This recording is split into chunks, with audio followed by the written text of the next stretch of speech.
13.8 milyar yıl önce evren radyasyon çorbası. Korkunç bir sıcaklıkta patlama yaşanıyor ve korkunç bir basınçta. Ve o günden beri evren genişlemeye başlıyor.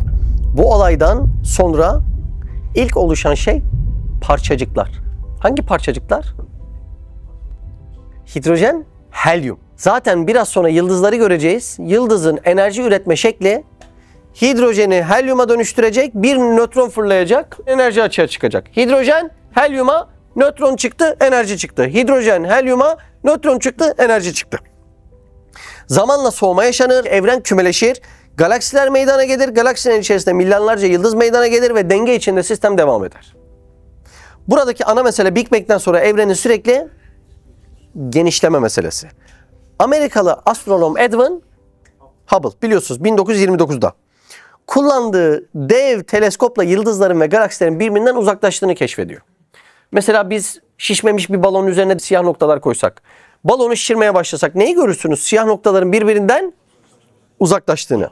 Siyah noktalar birbirinden uzaklaşıyorsa balon genişliyor demek dersiniz. Bu da evrenin sürekli genişlediği anlamına geliyordu.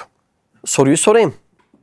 Edwin Hubble evrenin genişlediğini nasıl fark ediyor? Yani teleskopla izliyor ve yıldızların birbirinden uzaklaştığını mı fark ediyor? Ölçebilir mi bunu? Bunu ölçmek mümkün değil. Böyle bakacak teleskopla, bu gidiyor. Yani böyle bir şey mümkün değil. Renklerinin kırmızıya daha çok yaklaşmasından keşfediyor redshift. Kızıl kayma. Şimdi bir şeyin uzaklık ve yakınlığına göre bunun rengi değişir. Bizim göz spektrumumuzun bir ucu kırmızıdır, bir ucu mavidir. Peki bu kırmızı mavi neyi simgeler? Yakınlık, uzaklık simgeler. Dalgalarda yakınlık ve uzaklığı renk gösterir. Ne gibi? Bir örnek verelim. Ses dalga mıdır? Dalgadır. Şimdi şuradan bir motor gelse diye devam etse, bu sesten motorun yakınlık uzaklığını anlar mısınız? Başta nasıldı motor? Uzaktı. Vuu dedi. Sonra vuu yaptı. Yaklaştı. Sonra ses dalgası azaldı. Vuu diye motor uzaklaşmaya devam etti. Şimdi diyor ki demek ki ses dalgaysa ışık da dalga. Hemen aklına Doppler etkisi geliyor. İşte bu az önce söylediğimiz teoriyi bulan kişi Doppler.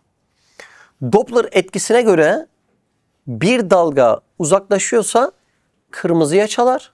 Yaklaşıyorsa maviye çalar. Redshift oturdu mu şimdi? Neydi Serhat redshift? Kızıl kayma.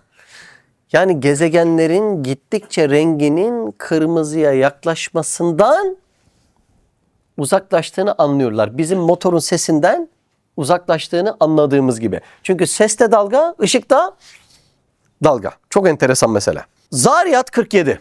Bunu konuşuyoruz zaten. Bu arada bu gerçek kaçıncı asırda keşfediliyor? Gezegenlerin uzaklaştığı 20. asır. 14 asır evvel okuma yazma bilmeyen birisi elindeki kitapta diyor ki biz göğü kudretimizle bina ettik ve şüphesiz biz onu genişletiyoruz. İnanılır gibi değil. İnanılır gibi değil. 1929'da keşfedilmiş. Nasıl keşfettiklerini anlaması bile bizim için müşkül değil mi? Ne kadar ince meseleler. Siz bunu 14 asır önce söylüyorsunuz. Genişletiyoruz diyorsunuz. Böyle bir iddia o dönemde inanılır gibi değil.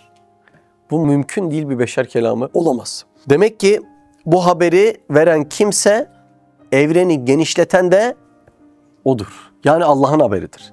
Demek ki bu haberin yazıldığı kitap kuşkusuz Kur'an'dır.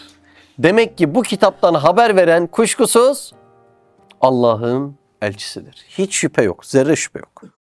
Siz de Hayalhanem'in yurt içi ve yurt dışı projelerine destek olmak için buradaki linke tıklayarak online bağışta bulunabilir veya aşağıdaki iletişim numaralarından bizlere ulaşabilirsiniz.